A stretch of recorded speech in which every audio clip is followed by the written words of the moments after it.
Un jour, j'ai reçu un message d'un certain Anthony Parkinson, 82. Salut, si tu veux bien, je témoigne dans ton podcast. Ah oui, et qu'est-ce que tu aimerais transmettre?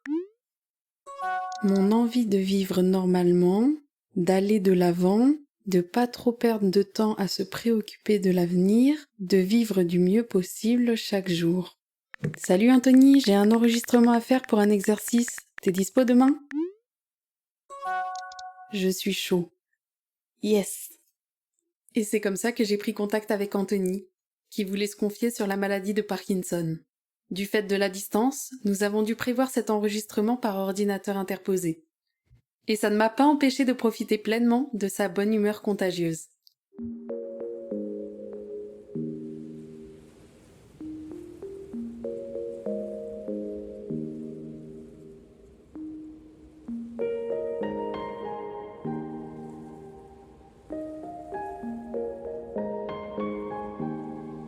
La voix des Lucioles.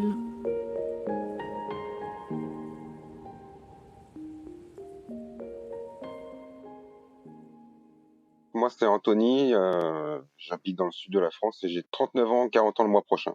J'ai deux garçons de 12 et 8 ans. Je suis un monsieur tout le monde en puissance, on va dire. Je travaille dans un supermarché depuis 8 ans. Par rapport au schéma classique, on n'a pas de chien, mais sinon, c'est vraiment le schéma couple avec deux enfants. On a acheté notre maison, on est dans le sud de la France. Rien de tonitruant, quoi. J'ai commencé à avoir des petits problèmes à la main droite. Ça m'a pas inquiété, donc en fait, ça a traîné pendant quelques années avant que je fasse la démarche d'aller consulter un médecin, puisque c'était plus des raideurs, donc j'avais la main un peu raide, les doigts qui se pliaient plus aussi facilement qu'avant, c'était pas fluide en fait. Mais bon, ça m'a pas inquiété plus que ça. Et puis petit à petit, en fait, ça gagnait du terrain et ça a commencé à me gêner pour manger, à me gêner pour travailler, vu que c'est un travail de manutention, tout ce qui est mise en rayon et tout ça. C'est vraiment comme ça que je me suis dit, bon, il y a un petit problème. Mais au départ, j'étais parti sur un truc comme le canal carpien ou voilà, une tendinite ou un truc pas grave. J'étais à des années-lumière de m'imaginer que je pouvais avoir un truc comme j'ai. Je suis allé voir un médecin généraliste parce que ça faisait plus de 10 ans que j'avais pas vu de médecin, parce que je suis quelqu'un qui va jamais chez le médecin. Donc en général, j'attends que ça passe quand il y a un problème. Et j'avais pas consulté de médecin généraliste depuis 10 ans à peu près. Et là, bah, je me suis dit, il faut quand même que j'aille voir ce qu'il y a parce que ça devenait vraiment handicapant au quotidien, quoi. J'arrivais plus à utiliser mon bras correctement, voilà. Donc en fait, je suis allé voir le médecin généraliste. Je lui ai expliqué que j'avais des problèmes à la main, donc il était un peu interloqué parce qu'il voyait pas ce que ça pouvait être. Donc en fait, il a commencé par ratisser super large. Donc radio de la main, radio du rachis cervical, prise de sang, électromyogramme pour écarter la piste du canal carpien. Après, il m'a envoyé chez un rhumatologue. J'ai fait une scintigraphie osseuse.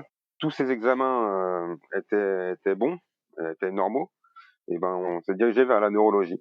En se dirigeant vers la neurologie, donc la neurologue, elle m'a fait marcher. Je m'y attendais pas parce que j'allais pour un problème à la main et elle me demandait de marcher. Donc au début, j'étais un peu désorienté. Et en fait, elle m'a manipulé la main. Elle m'a fait faire des tests bateaux comme les marionnettes ou comme le fait de faire poète camembert avec sa main. Et effectivement, la main gauche, il n'y avait aucun souci. Et la main droite, c'était très difficile. Elle m'a envoyé faire d'autres examens neurologiques cette fois-ci. Donc un examen qui s'appelle le DAT-scan, qui est une scintigraphie au niveau de la tête, du cerveau. Et cet examen sert à dire si oui ou non il y a un risque de maladie de Parkinson. La neurologue, quand elle m'a envoyé faire ces examens pour voir s'il y avait Parkinson ou pas, elle me l'a présenté en me disant allez, on va aller faire ces examens. Normalement, c'est pas ça. Et du coup, bah, j'ai commencé à regarder sur Internet les symptômes. Effectivement, j'en connaissais pas grand-chose puisque j'avais aucun cas dans ma famille. Et puis, à part le fait de savoir que Michael J. Fox de Retour vers le futur, il avait cette maladie ou Mohamed Ali, et ben, je savais pas grand-chose en fait. Donc j'ai commencé à les regarder bêtement sur Google, hein. Et en fait, à chaque fois que je lisais un symptôme, bah, je cochais la case, quoi. Donc chaque truc que je lisais, c'était moi. Je me reconnaissais tout à fait dans la description. Avant même de passer l'examen, j'avais déjà une partie de moi qui était convaincue que c'était ça, c'était trop gros le truc. Et il y avait vraiment trop de points communs entre ce que je lisais et ce que je vivais en fait. Déjà, le diagnostic, il aurait dû m'être annoncé par la neurologue. Et en fait, quand je suis allé passer le DASCAN, donc, la secrétaire, quand j'ai fini l'examen, je suis repassé par l'accueil récupérer des papiers. Et elle m'a donné un espèce de petit ticket avec un numéro dessus pour que je puisse aller voir mes résultats tout seul sur Internet. Je pense pas qu'elle aurait dû, mais elle m'a donné ce petit bout de papier que j'ai gardé précieusement. J'avais un rendez-vous 2 semaines plus tard chez la neurologue pour faire le bilan. C'était le 15 juillet 2021. Et le 14 juillet, au soir, mais j'ai pris mon petit papier et j'ai tapé le petit code qu'elle m'avait donné. Et donc, j'ai découvert moi-même mon diagnostic tout seul, enfin tout seul avec ma femme. Et du coup, bah, j'ai été reçu à l'examen. Donc, j'ai bien Parkinson.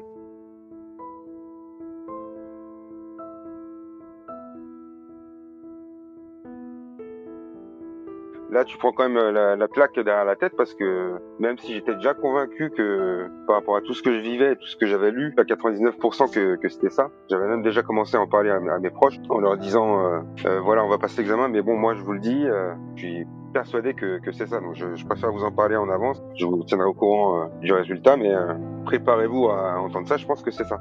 Et donc bah ouais, petite claque parce que même s'il reste qu'un petit pourcent d'espoir, bah il est là le 1%. Du coup bah, quand tu lis noir sur blanc sur ton écran que c'est ça, bah, petite claque. Mais en fait, je l'ai vite digéré. La période avant diagnostic, elle a été plus compliquée à gérer dans le sens où ça allait pas, mais je savais pas ce que j'avais. Au travail, ça devenait compliqué parce que le fait de travailler en supermarché, ça demande un rythme assez soutenu. Et donc, ça commençait à jaser un peu sur mon rythme de travail. Je pouvais pas expliquer. La période avant diagnostic, elle a été compliquée à gérer parce que je sentais que je pouvais plus bosser.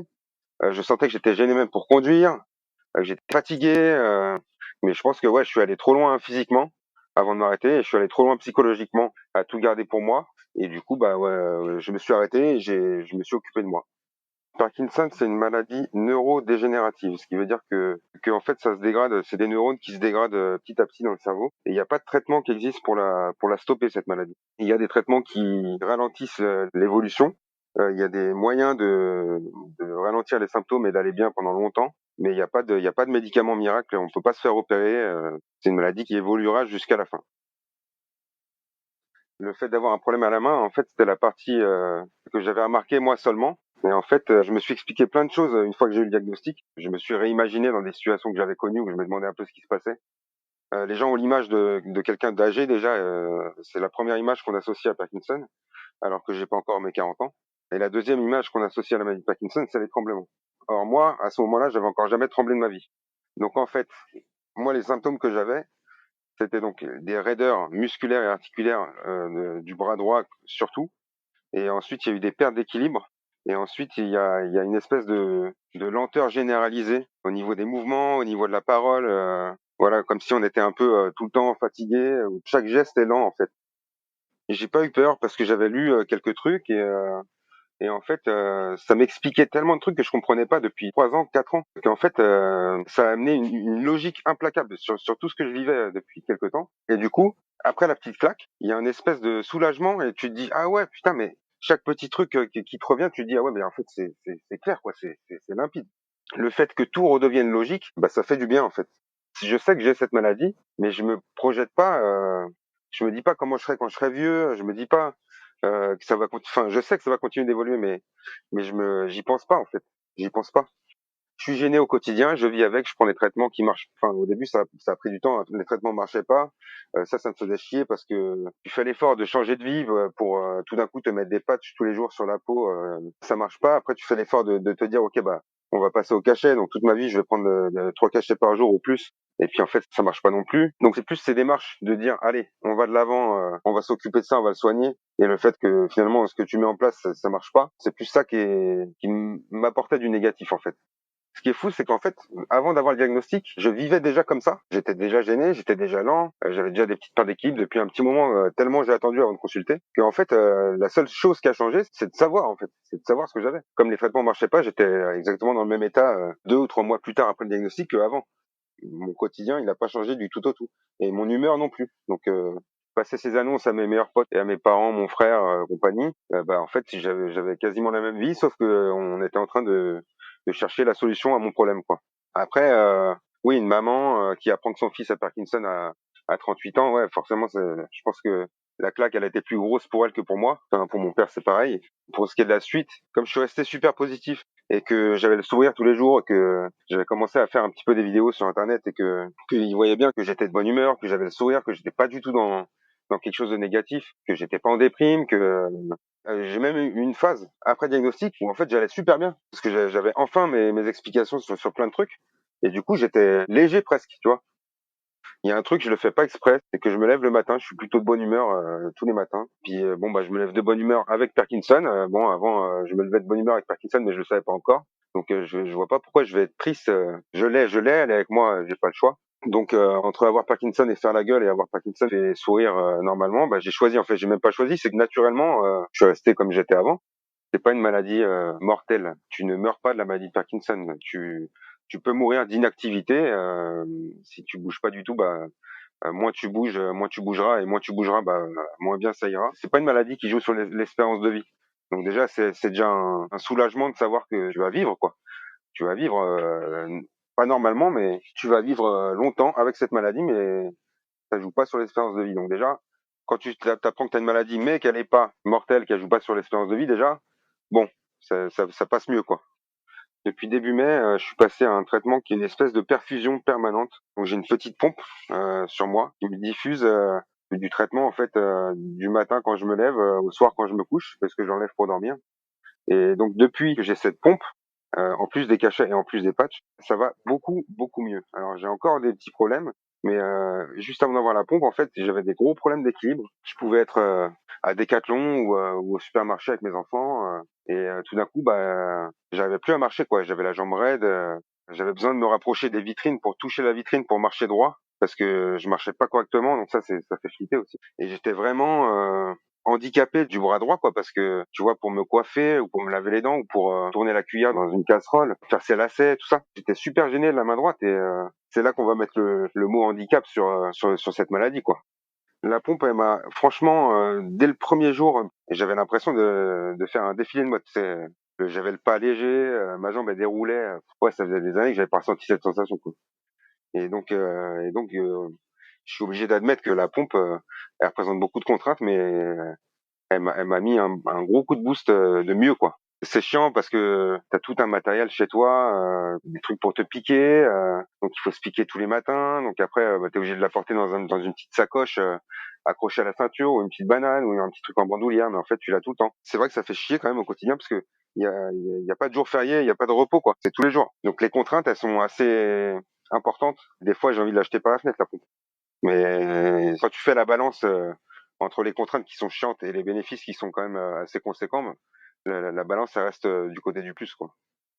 La pompe, elle travaille conjointement avec les cachets, avec les patchs. Les trois traitements que je prends sont complémentaires. Par contre, ils ont chacun des effets secondaires. Ça prend du temps de trouver le bon réglage entre quel dosage on va mettre de patch, combien de cachets on va prendre par jour, quel dosage on va mettre à la pompe. Et tout ça, en fait, bah, ça joue sur les effets. Tous les médicaments sont prescrits pour lutter contre la maladie de Parkinson. Ils jouent sur le plaisir, donc ce qui est assez surveillé. Et là où il faut faire gaffe, il faut être vachement à l'écoute et s'observer parce qu'on peut avoir des changements de comportement qui s'appellent les TCI. C'est les troubles du contrôle des impulsions. Et c'est vachement présent chez Parkinson. Donc il y en a qui ont vidé leur compte en banque, voilà, pour jouer au casino. Il y en a qui ont fait des achats déraisonnés, quoi. Tu peux avoir une libido exacerbée. Enfin, il y a la cigarette. Enfin, il y a plein de trucs. Mais en fait, quand t'es dedans, tu t'en rends pas forcément compte. Donc c'est là que le conjoint ou les proches, les aidants, on va dire, sont importants pour te dire, t'es sûr que c'est normal ce que tu fais ou tu trouves pas que tu vois. Moi, c'est toujours resté sur des trucs rigolos et pas alarmants tout ça. Donc moi, j'ai découvert Vinted et je me suis mis à aller dans mon placard tous les jours et tous les jours je sortais des sapes et je me dis allez, ça part, ça part. Tac, je mettais tout en vente et des fois pareil, ma femme elle pétait un peu les plombs parce que des fois j'étais réveillé à 4h30 ou 5h et je faisais des grands bruits de scotch marron dans le salon parce que j'étais en train d'emballer des colis en prévision d'aller le déposer à 8h30 à l'ouverture du point relais pour être sûr que le truc il arrive au bon endroit vite pour que je récupère mes sous pour que je puisse me racheter un t-shirt Superdry, tu vois. J'ai pas décidé d'être de bonne humeur. Il y a des jours où je suis pas pas de bonne humeur. Il y a des jours où je suis un peu plus bad trip que d'autres, mais c'est très rare. C'est ma façon d'être qui fait que je j'ai pas envie de la changer. Puis en fait, je suis naturel quoi. Je me force pas à aller de l'avant. En fait, je vis normal quoi. J'ai dû tomber dans la marmite de positivisme ou de bonne humeur, de résilience, je sais pas, quand j'étais petit, parce que je le fais pas exprès. J'ai vraiment l'impression de pas avoir changé d'état d'esprit. Je vis avec quoi, tout court. J'ai des messages de gens que je connais pas qui sont malades, qui m'envoient des messages écrits, des fois des vocaux, et qui le vivent terriblement mal. Et ils me disent: «Mais comment tu fais toi?» Ben, je sais pas. Je sais pas en fait, je sais pas, je vis comme je vivais avant, j'essaye d'aller du mieux possible, mais je peux pas dire à quelqu'un, je peux le faire rigoler, je peux lui dire comment moi je vois les choses et tout ça, mais tu peux pas, dire à quelqu'un: «Allez, fais comme moi», voilà, s'il le vit différemment, il le vit différemment. Moi, c'est comme ça et voilà. Peut-être qu'un jour ça changera, mais je pense pas. Depuis que j'ai ce diagnostic, en fait, ça m'a tout remis le puzzle, à l'endroit quoi dans la tête. Il y a plein de questions qui sont évacuées, il y a plein de doutes qui sont évacués, donc en fait, ouais, j'ai quand même changé en positif depuis le diagnostic puisque je me mets à faire des trucs que j'aurais jamais osé faire avant, que ce soit un podcast, par exemple, que ce soit de faire de la face caméra quand je fais des vidéos où je présente, moi, le petit reportage que je fais sur YouTube ou quand je fais un live, je sais pas, plein de trucs de prise en parole en public qui étaient ma hantise avant. Ben là, j'en ai toujours peur, mais j'y vais quoi. Donc il y a une espèce de confiance en soi et puis de se dire bah, si je le fais pas aujourd'hui, je le fais. Enfin voilà. S'il y a des choses qui se présentent, il faut les faire. Et ça, c'est un état d'esprit que j'avais pas avant, hein. J'avais plutôt tendance à me fondre dans la masse, à faire le moins de vagues possible. Et en fait, bah, j'ai l'impression que depuis, je fais le plus de vagues possible.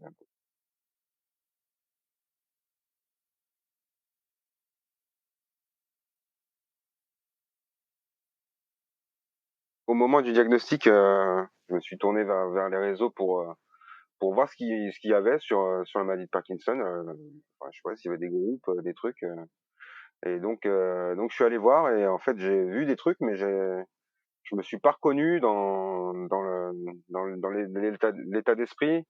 Je me suis pas reconnu ouais, dans la démarche. Donc, je sentais que ça allait rien m'apporter du tout. Du coup, ça m'a trotté un peu dans la tête. Et puis un soir tard, juste avant d'aller me coucher, j'ai ajouté un compte et j'ai commencé à poster des trucs pour montrer à ma mère qui habite à Paris, donc loin de moi, à mon père qui habite à Bordeaux, donc loin de moi, et puis à mes potes, je voulais montrer comment j'allais quoi. Donc je montrais comment je bougeais ma main. Je montrais aussi que j'étais de bonne humeur, tu vois, pour rassurer tout le monde, que j'étais pas en déprime. Donc j'ai fait un petit compte pour moi, hein, pour moi, pour mes proches. Discutant avec mes parents, en discutant avec mes potes, ils m'ont dit mais déjà mets-toi en public. Et puis ouais, continue, ça, je pense que ça peut intéresser les gens et tout. Et puis il y a une personne, deux personnes que je connaissais pas, qui ont commencé à venir me voir, me poser des questions, à me dire ah bon t'as Parkinson mais t'as 38 ans. Donc j'ai commencé à discuter, ils sont abonnés.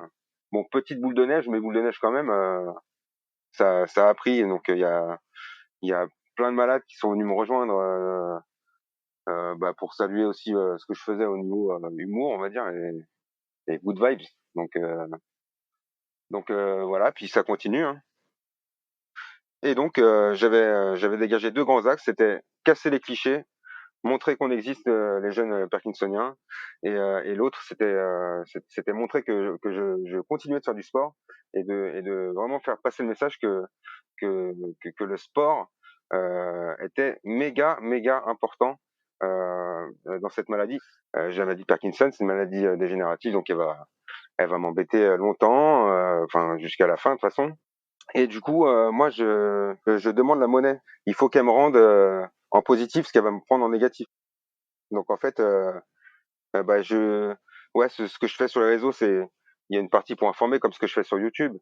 Il y a une partie, ouais, divertissante, on va dire. Et il y a une partie où je veux en tirer quelque chose. Je veux pouvoir dire que ça m'a apporté du bien. Aujourd'hui, ça fait un an que je suis en arrêt de travail. Si je peux trouver ma voie, un métier qui me plaît, grâce à Parkinson, je vais pas me gêner et même si je peux l'utiliser, en fait, dans mon idée, j'ai envie de l'essorer quoi. Donc ma vie, elle tourne un petit peu autour de Parkinson parce qu'on n'a pas le choix. Par contre, c'est pas elle qui va régir ma vie quoi. Je suis obligé de vivre avec elle, mais par contre, j'ai une vie de père de famille, donc je vais faire du vélo avec mes enfants. J'ai envie d'être un monsieur tout le monde quoi, un papa avec les petits problèmes, avec bah, le petit tuyau de la pompe qui dépasse des fois. Bon, voilà, je peux pas faire exactement tout ce que je pourrais faire si j'avais pas cette maladie, mais en tout cas, j'aspire à une vie le plus normale possible quoi. Tu vois, mes enfants, ils le vivent pas mal parce que comme je suis de bonne humeur tous les jours et qu'on en parle la plupart du temps avec légèreté, tu vois, et puis ils rigolent quand je fais des vidéos, bah, des fois ils se moquent même. Comme ils voient que je suis pas triste, bah en fait eux ils sont pas inquiets non plus. Je peux pas demander à quelqu'un qui vient d'apprendre qu'il a la maladie de Parkinson de lui dire bah écoute vis-le comme moi. Je peux lui dire mais c'est lui qui va le vivre à sa manière en fait. Si j'ai un conseil à donner, c'est d'en parler. Le fait de garder tout ça à l'intérieur, ça fait encore plus de mal. Donc moi le jour où je l'ai su, j'avais envie de le crier, tu sais, ouvrir ma fenêtre et dire ouais j'ai Parkinson. Parce que en fait quand t'extériorises, bah ça fait du bien. Plus je le disais à des gens, plus je me sentais bien en fait, parce que du coup t'as plus de gêne. T'as plus de trucs à cacher. Il y a 10 fois moins de prise de tête quand tu le dis. Il y a de la bienveillance quand tu le dis aussi. Donc ouais, si j'ai un conseil, parlez-en. Même si c'est pas uniquement à votre meilleur pote, ou même si c'est d'écrire un petit peu tous les jours ses ressentis, ou ouais, faites sortir le truc. Un peu tous les jours, faites sortir le truc. Déjà le truc il va nous faire chier, donc on va pas se rajouter en plus de la contrariété à le garder pour soi. Évacuons. C'est un engrenage quoi. Il y a des engrenages négatifs et il y a des engrenages positifs. Plutôt que de mettre le doigt dans l'engrenage négatif, bah vaut mieux aller chercher l'engrenage positif. En fait, mon moyen de booster quelqu'un qui va pas bien, c'est de le faire rigoler. Ce que je peux diffuser, bah ouais, c'est de la joie de vivre, on va dire, malgré la maladie, c'est de la bonne humeur, c'est donc de la résilience. Hein. J'essaie de diffuser du positif, de la good vibe.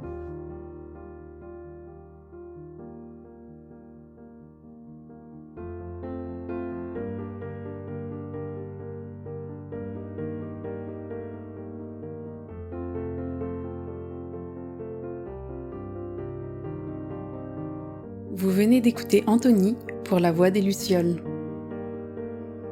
Aujourd'hui, Anthony vit toujours sa meilleure vie, entre sport et moments en famille. Si cet épisode vous a plu, n'hésitez pas à le partager et à en parler autour de vous. Et si vous souhaitez me soutenir, vous pouvez m'envoyer vos retours, noter ma série sur Spotify et Apple Podcasts, ou faire un don sur ma page Tipeee. La musique a été composée par le talentueux Charles Regnault. À bientôt pour un prochain épisode de La Voix des Lucioles.